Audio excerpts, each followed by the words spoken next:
infancia la recuerdo rodeada de, la verdad, de mis hermanos, jugando mucho. Vengo de somos una familia numerosa, 5 hermanos, y la verdad que tengo recuerdos como muy felices porque la casa siempre estaba llena de gente. También te digo, mis padres tienen un negocio familiar allí en Cieza y tienen una tienda de ropa, y me encantaba, por ejemplo, estar ahí y escuchar a la gente, porque en los pueblos la gente venía a las tiendas, pero en realidad yo siempre decía que venían un poco al psicólogo. Yo a veces veía a mi madre, ¿no?, cómo hablaba con las clientas, qué le contaban, qué no le contaban, qué había soterrado por ahí, y me encantaba como atender. Siempre decía a mi madre, déjame que a esta señora la atiendo yo.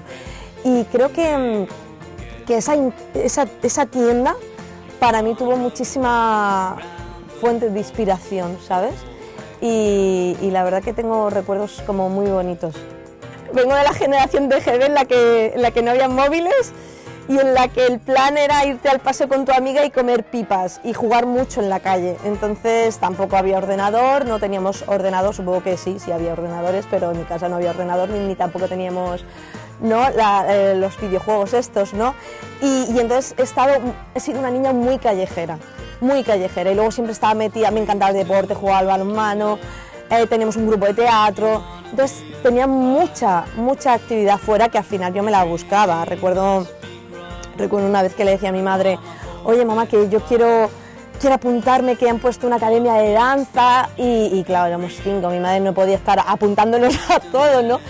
Y recuerdo que el ayuntamiento ofrecía clases gratis de jota, entonces yo decía, bueno, no tiene nada que ver con danza moderna, ni funky, pero bueno, es un baile, y ahí estaba yo y me apuntaba, y siempre estaba metida en mil fregados.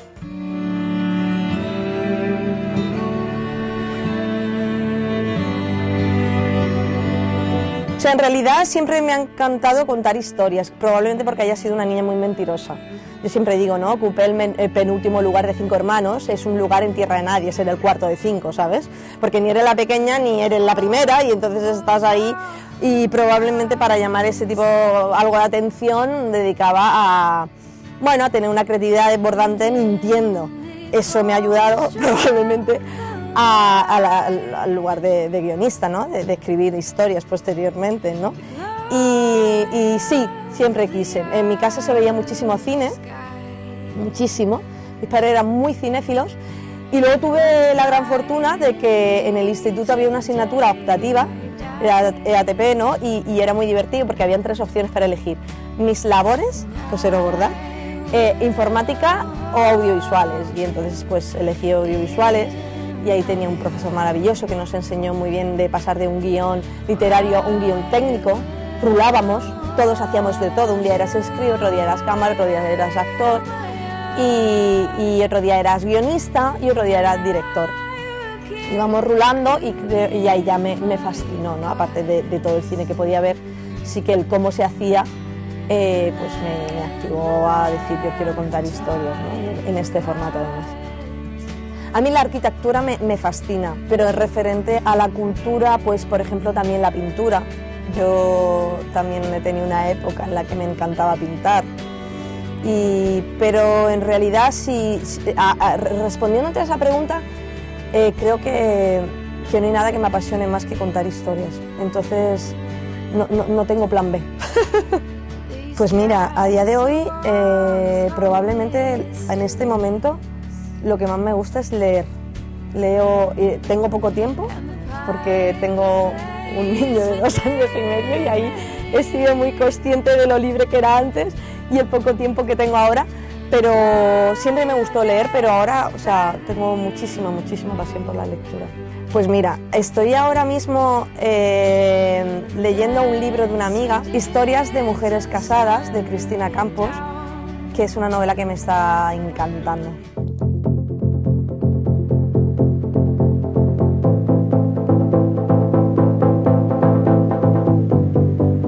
Bueno, para mí el tren es también una fuente de inspiración. Yo he escrito muchísimas de mis historias en el tren, muchísimas. Yo lo cogía, ahora lo han quitado, porque supongo que han hecho la AVE a Murcia y han tenido que quitar la vía, y estoy bastante triste porque no está el tren de Cieza a Murcia directo, pero antes llevo 20 años, no, casi 22 años en Madrid, y entonces el trayecto de Cieza a Madrid para mí era un viaje en todos los sentidos, porque yo decía, qué guay, tengo 3 horas y pico para estar con la tecla y escribiendo. Entonces he escrito muchísimas historias en tren. Luego Rumbos, ¿no? La dirigí en Barcelona y yo vivía en Madrid y viajaba mucho a Barcelona en el AVE, y también en todo ese proceso, cuando iba matizando el guión de Rumbos, recuerdo momentos, o veo películas mías o la serie de HBO o cualquier tipo de...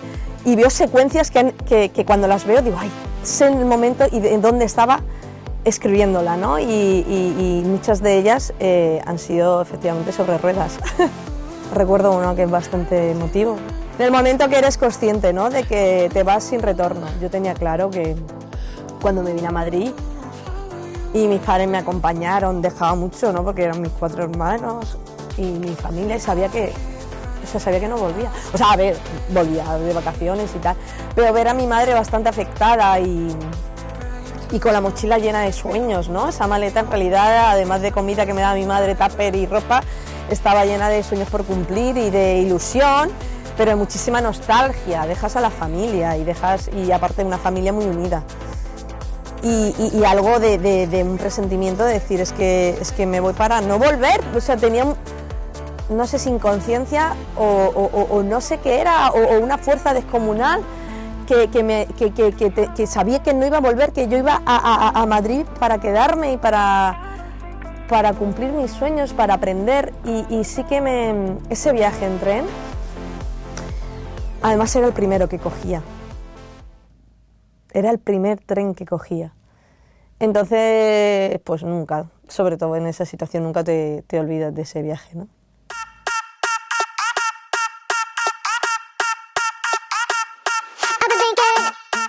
Con el corto Pipas, o sea, volví un poco a la infancia, ¿no? Cuando hablaba antes de qué hacía, qué recuerdos tengo, ¿no?, de comer pipas en un banco con una amiga. Pues tuve claro siempre que quería contar una historia de 2 chicas comiendo pipas y hablando sin parar.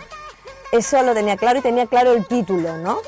Y de repente digo, ¿pueden hablar? ¿De qué pueden hablar? Y de repente, analizando el corto, o sea, el título, dije, pipas, digo, uy, 2 chonis hablando del número pi. Y a partir de ahí, fíjate, el origen viene, o sea, el germen viene por el título, o sea, la parte creativa para crear, a veces no sabes por dónde te viene la historia, a partir de ahí desarrollé el guión.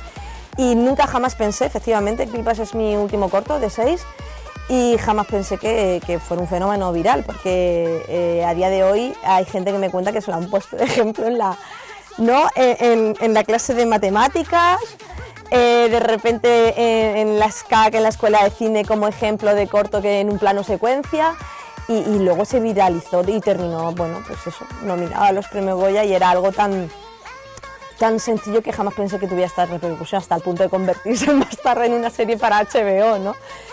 Y bueno, son de estas cosas mágicas que a veces ocurren y que bueno, pues que te dan muchas alegrías, la verdad.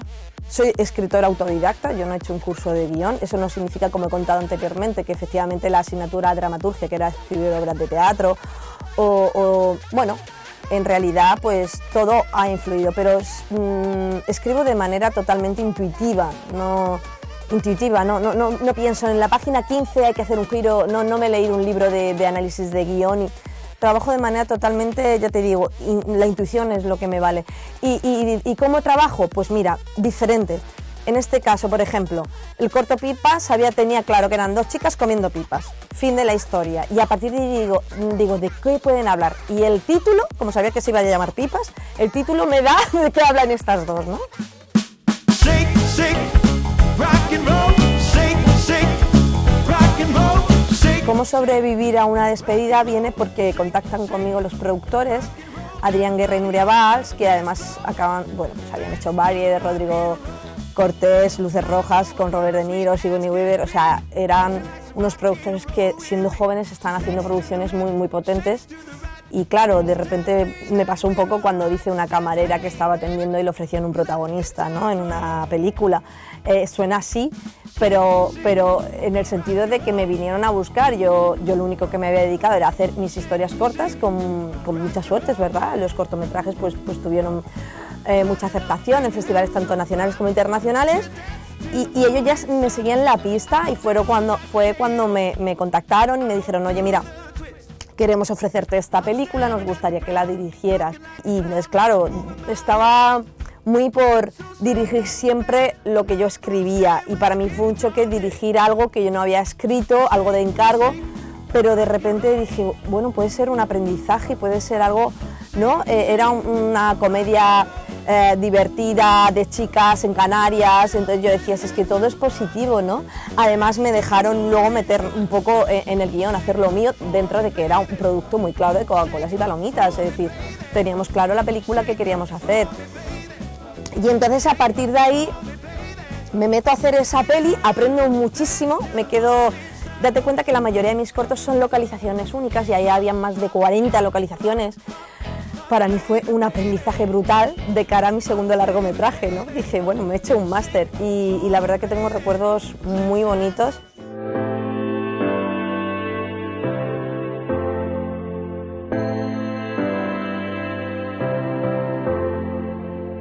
Bueno, Rumbos, yo siempre digo, iba a ser mi debut, pero porque además yo, cuando vienen a buscarme, yo ya tenía esa película escrita, ¿no?, cuando vienen a ofrecerme la despedida. Y es una peli que nace de la soledad de las noches, es una historia... yo vengo del mundo del corto, yo siempre lo digo, si pudiera vivir, viviría del corto. Me encantan las historias cortas, devoro libros de relatos.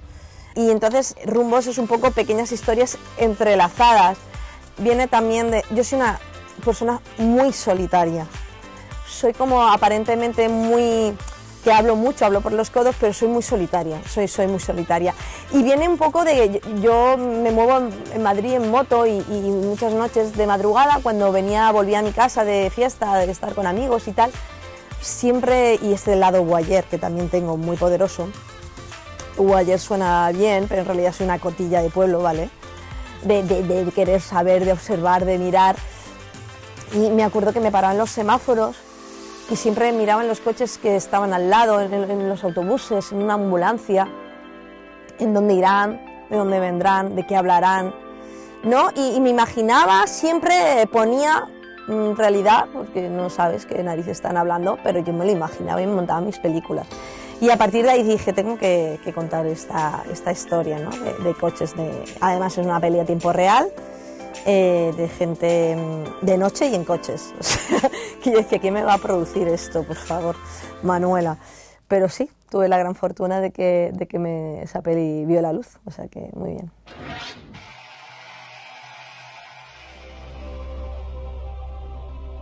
Por H o por B es el spin-off, ¿no?, del cortometraje Pipas. Jamás pensé en hacer una serie. De hecho, yo consumo más películas que series. Y recuerdo la primera reunión con HBO, yo decía que no me pregunten por Juego de Tronos ni por qué serie he visto, porque me voy a morir. La única serie de HBO hasta entonces, creo recordar, era Sexo en Nueva York, que sí que había visto y me había fascinado hace muchos años.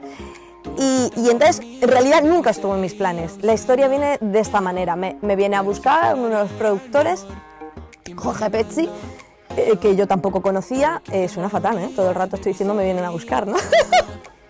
Pero es así.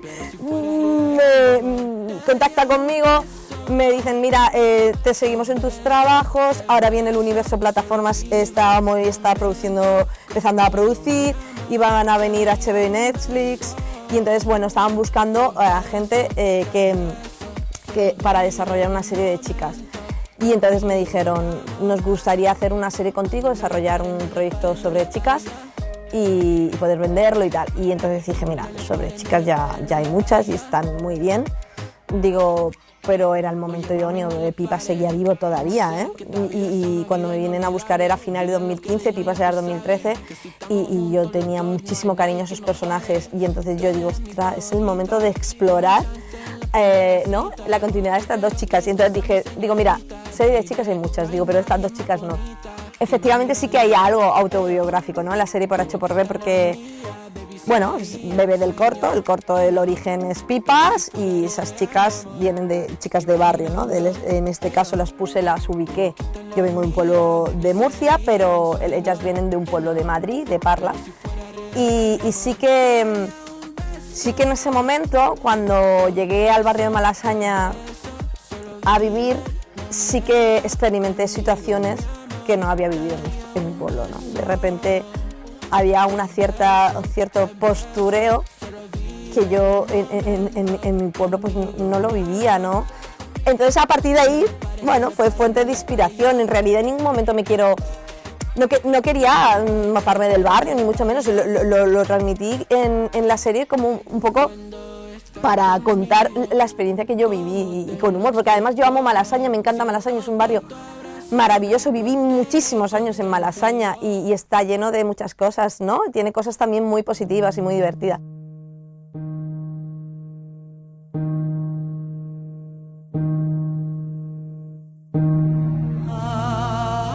Tiene que ver mucho con la curiosidad, lo de la cultura. Está claro que no es accesible para mucha gente, porque es verdad que hay unos precios que son un poco más altos dependiendo, ¿no?, de en qué momento estés. Pero yo creo que es cuestión de administrarte y de ver la manera, ¿no? De repente que el cine, el día del espectador, en el teatro, entonces es ir buscando, en un museo, ver, pero todo va unido con las ganas y la curiosidad. Date cuenta que, bueno, va a sonar a la abuela cebolleta esto, pero yo vengo de la generación de que para querer saber algo de alguien, pues no había internet, entonces era esperar la revista de cine en su momento cada mes, el buscarte la vida, el intentar cuando viajabas encontrar esto, que algún amigo te trajera esto, el ver, las ganas, la curiosidad hace que encuentres la manera para poder consumir la cultura que te interesa. Hombre, el mundo de la cultura, ¿no?, y las redes sociales a día de hoy obviamente están, ¿no?, muy conectados, es inevitable, ¿no? Es que el tema, a veces redes sociales, que creemos que estamos más conectados, estamos más desconectados. Entonces lo que ofrece, que a veces ofrece cosas muy guays, porque es verdad que descubres ilustradores o gente que realiza unos vídeos chulísimos o cortos, o sea, en internet también, es decir, tiene una parte también muy positiva. El hecho de, por ejemplo, Pipa se convirtió en viral y lo hizo en las redes sociales, en su momento Facebook, y lo compartía todo el mundo. Pero a la vez hay algo que desconecta y desconecta, y a veces pienso que el tema de Instagram, de TikTok, de estas redes sociales que son tan sumamente adictivas, hacen que el foco esté hacia algo como la vida de los demás.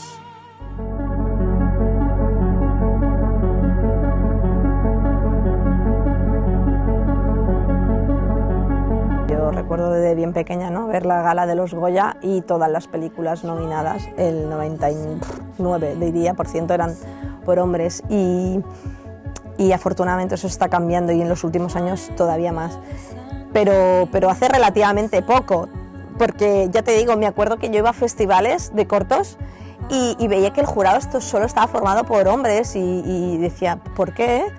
Y recuerdo que en mi época, en esta asignatura que tenía de cine, ¿no?, de repente en el instituto me ponían ejemplos de películas y solo eran dirigidas por hombres, y yo recuerdo que yo decía, pero vamos a ver si ya estaba, incluso Pilar Miró hace 1000, o sea, películas, y habían pocas, es verdad. Pero a día de hoy, afortunadamente, con estas ayudas, ¿no?, que el ICA, que no ha tenido más remedio que hacer algo así para que empezamos a igualarnos, porque en realidad no queremos quitar el trabajo a nadie, queremos la igualdad de condiciones, y todo esto ha ayudado muchísimo a que haya una oleada de directoras maravillosas.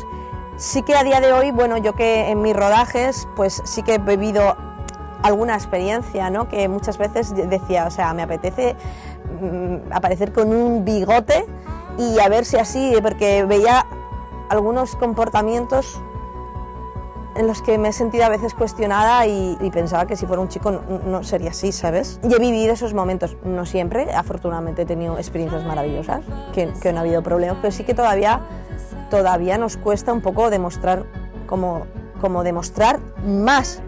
O sea, ¿por qué? No lo sé, pero es agotador, se nos cuestiona a veces más y me he sentido a veces muy cuestionada. Y me han pasado anécdotas como, por ejemplo, el de venir el de VFX o alguien en concreto a explicar algo en el rodaje y en lugar de contármelo a mí, sabiendo que era la directora, se lo ha contado a la ya de dirección porque era chico, como si él... A mí me recuerdo una vez, ¿no?, que decía, no, digo, me parece bien que se lo cuentes a él, digo, pero soy yo, la directora, ay, perdona, lo miro de manera... Entonces yo creo que a veces incluso de manera inconsciente creen que la parte técnica quizá no la dominamos tanto como un chico y ahí cada vez está cambiando esto, pero todavía hay unos prejuicios y una serie de cosas que están, no sé, sugestionados o no sé qué pasa, que yo he podido vivir ese tipo de... Incluso a veces he sentido un pelín de el de ninguneo, ¿no? Y entonces es una pena porque al final parece que tienes como que demostrar un poco más y estamos ya cansados de tener que demostrar más, es aburrido, ¿no? Es aburrido. Pero no, a veces pienso en mujeres como Isabel Coixet o otras directoras que vienen antes y que nos han hecho camino. Si yo a día de hoy lo he podido vivir y sentir y sufrir, pienso en pobrecitas ellas en aquella época, o su momento Pilar Miró y luego posteriormente, pues eso, Isabel Coixet, por ejemplo, ¿no?, que se tuvo que hacer un hueco, ¿no?, entre hombres y tener que estar demostrando algo que a veces es agotador y ocurre en determinados cargos, ¿sabes?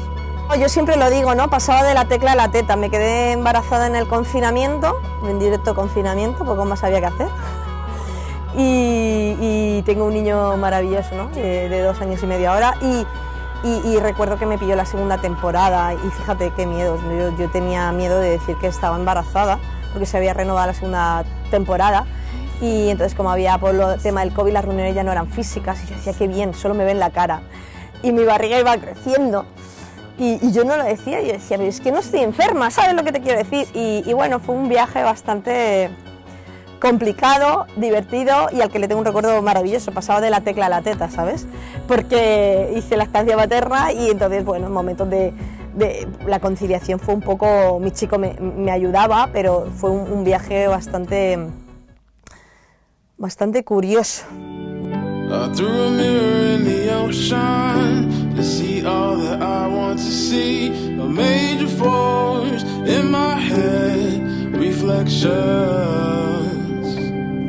Afortunadamente muchos de esos sueños de esa niña, ¿no?, de hace 20 años, he tenido la gran suerte de que se han cumplido muchos, ¿no? Se han cumplido, incluido el último, ¿no?, de ser madre. Entonces, mi sueño básicamente es que duren mucho mis padres y que pueda disfrutar de seguir hasta ahora, suena fatal, con salud, con seguir contando historias y no tengo así ningún sueño poderoso como para decir mi sueño sería, no, hace 20 años esta pregunta tendría muchísimas respuestas, pero afortunadamente pues se han podido cumplir bastante de esos sueños, ¿no?, que tenía. Pero bueno, en realidad continuar hasta ahora, seguir contando mis historias, seguir contando y haciendo películas y disfrutando de la cultura, ¿no?